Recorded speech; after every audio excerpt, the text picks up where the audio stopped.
In the summer of 1518, something happened in the city of Strasbourg that sounds impossible. One woman walked into the street and started dancing. Not celebrating, not performing, not dancing because there was music. She simply couldn't stop. Hour after hour, she continued moving her body through the streets. People watched in confusion. Some thought she was cursed. Others thought she had lost her mind. But what happened next would become one of the strangest events in human history, because this woman was not alone. Within days, dozens of people joined her, then hundreds. The streets of Strasbourg became filled with people dancing uncontrollably. They danced under the burning summer sun. They danced through exhaustion. They danced until their feet were covered in wounds. And, according to some historical accounts, some people even danced themselves to death. This event became known as the Dancing Plague of 1518. But the strangest part is not that people danced. The strangest part is that nobody truly knows why. Was it a mysterious illness? A psychological breakdown? A religious phenomenon? Or was something much deeper happening inside the minds of hundreds of people? To understand this bizarre event, we need to travel back more than 500 years to a city struggling with fear, hunger, and uncertainty.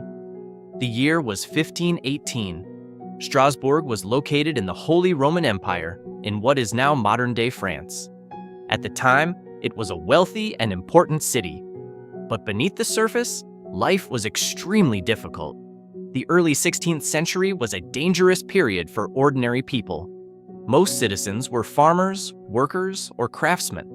They lived with constant threats. Disease could spread quickly. A failed harvest could mean starvation. War and political conflicts created instability. And for many people, religion was not simply a belief system. It was the explanation for everything. A good harvest was a blessing from God. A disease outbreak could be a punishment. A disaster could be a warning. People lived in a world where the invisible forces of heaven and hell felt very real. And in Strasbourg, during the summer of 1518, many people were already suffering. The previous years had brought crop failures. Food prices were rising. Many citizens were hungry. Some had experienced illness. Others were living under extreme stress. The city was filled with anxiety. And then, in July of 1518, something completely unexpected happened. According to historical records, a woman named Frau Trophäa stepped into a street in Strasbourg. Nobody knows exactly what she was thinking. Nobody knows what caused her to begin. But suddenly, she started dancing.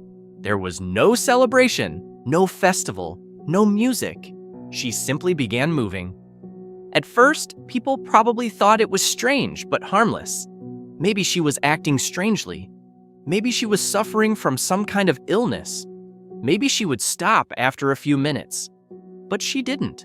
Hours passed. Then an entire day. And still, Frau Trophäa continued dancing. Her body was exhausted. Her muscles were suffering. But she could not seem to control herself. According to some accounts, she continued for nearly a week. And then something even stranger happened. Other people started joining her. At first, only a few, then more.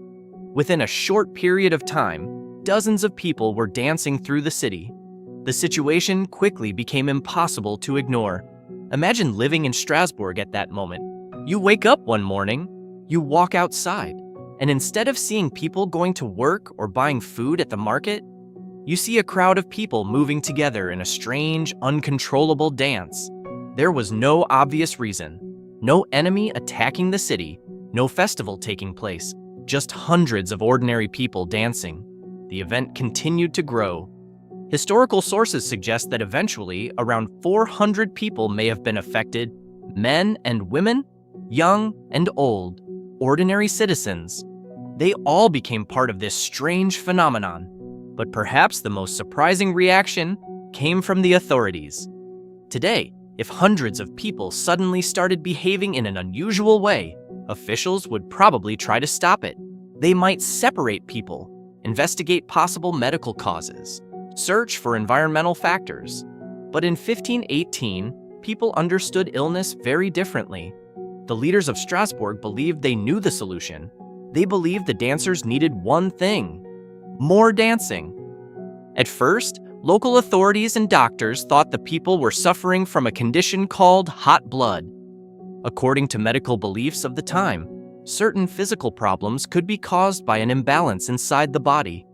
The solution was not necessarily rest. Instead, they believed the dancers needed to release the sickness through movement. So the city made a shocking decision. They created spaces where people could dance safely. They even hired musicians. A special wooden stage was built. Professional dancers were brought in. The authorities believed that if people danced enough, the strange illness would eventually disappear. But instead of calming the situation, it made everything worse. More people began dancing. More people became involved. The streets became a place of constant movement. The city that was already struggling with hunger and fear now faced an even stranger crisis. Why were people doing this? Were they pretending? Were they truly unable to stop? Or was something happening inside their minds that nobody at the time could understand? There was another important detail. Many people who joined the dancing plague were already living under enormous pressure. They had experienced hunger. They had witnessed suffering. They lived in a society where fear of punishment from God was everywhere. And just a few decades earlier, Europe had experienced repeated waves of religious fear and social instability. People were searching for answers, and in this environment, something unusual happened. One person's strange behavior became something much bigger. A personal crisis became a community crisis. A single dance became a movement involving hundreds of people. But the question remains: how could so many people experience the same uncontrollable behavior at the same time? Could stress and fear actually spread from person to person? Could the human mind create a physical reaction so powerful that hundreds of people would lose control of their own bodies? Or was there another explanation hidden beneath the surface? Because the dancing plague of 1518 was not the only strange outbreak of its kind. Similar events had appeared in Europe before, and when historians looked closer, they discovered that the people of Strasbourg were not simply dancing. They were living through a psychological storm. And the deeper scientists investigated this mystery, the stranger the explanation became.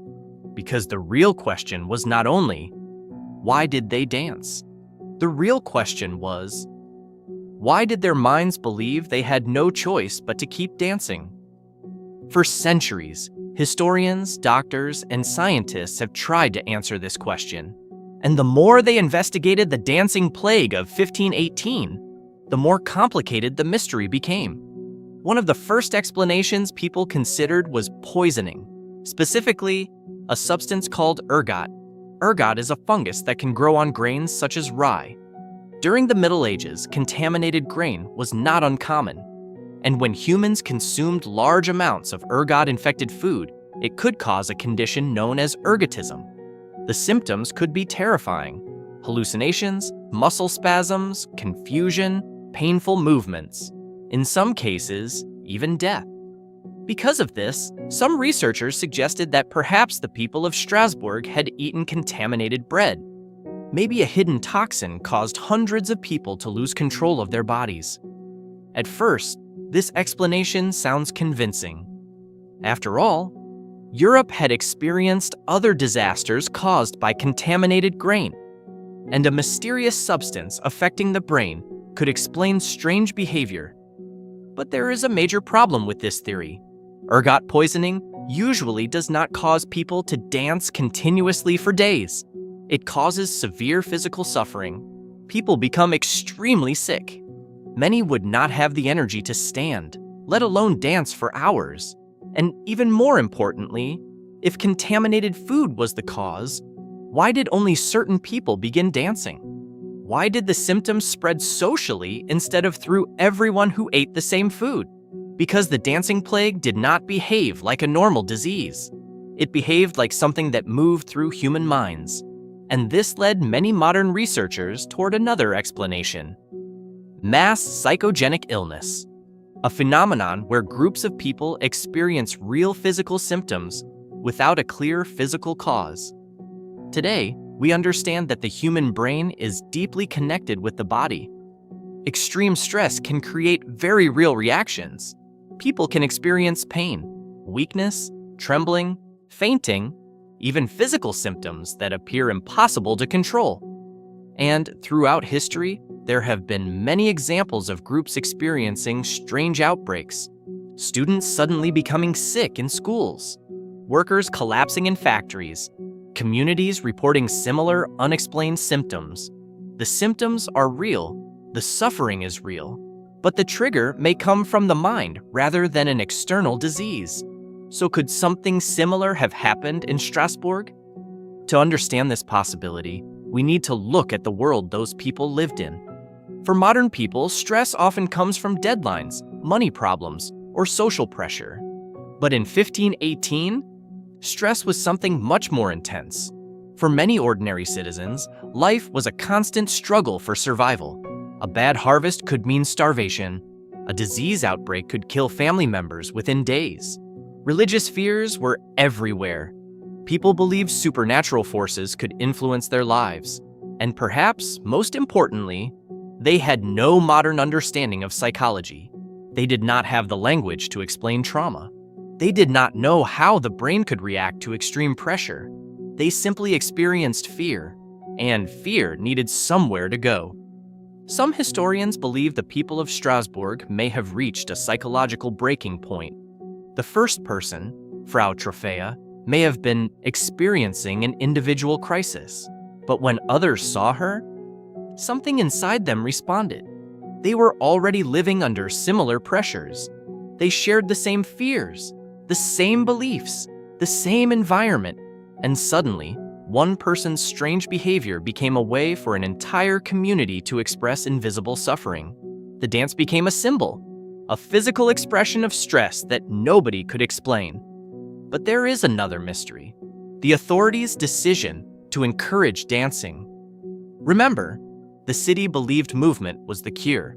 They created dance areas. They hired musicians. They expected the problem to disappear. Instead, the number of dancers increased, and this reveals something fascinating about human psychology. Expectations can influence reality. When authorities treated the dancing as a real illness, people may have become even more convinced that something uncontrollable was happening to them. The city was sending a message. This is a real condition.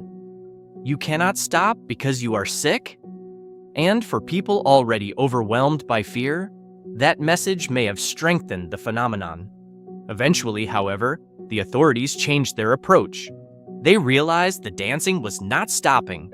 The solution was no longer to encourage movement. Instead, they began removing the triggers. Music stopped. Public dancing spaces were closed. People were encouraged to pray. The affected individuals were taken away from the city environment, and slowly, the dancing plague began to disappear. After several weeks, the strange outbreak finally came to an end. The streets of Strasbourg returned to normal. The music stopped, the dancing stopped, and hundreds of people went back to their ordinary lives. But one question remained. Did anyone really dance themselves to death? For centuries, the story has often been told that people danced until their bodies failed. Some versions claim dozens died from exhaustion. However, historians today believe this part of the story may have been exaggerated. There is evidence that some people suffered injuries and extreme exhaustion, but the exact number of deaths remains uncertain. The phrase "dance to death" may have become more dramatic over time. The reality may have been less like a supernatural curse and more like a terrifying psychological event. But perhaps that makes the story even more fascinating.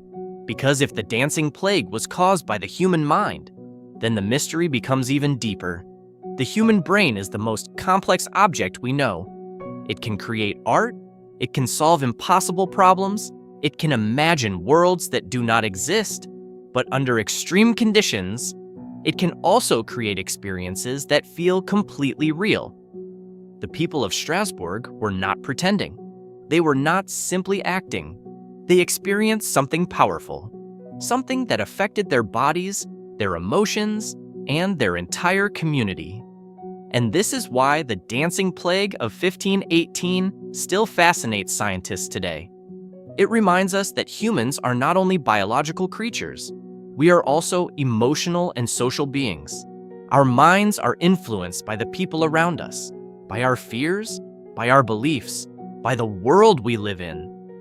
A single person started dancing in a street 500 years ago, and somehow, hundreds of others followed.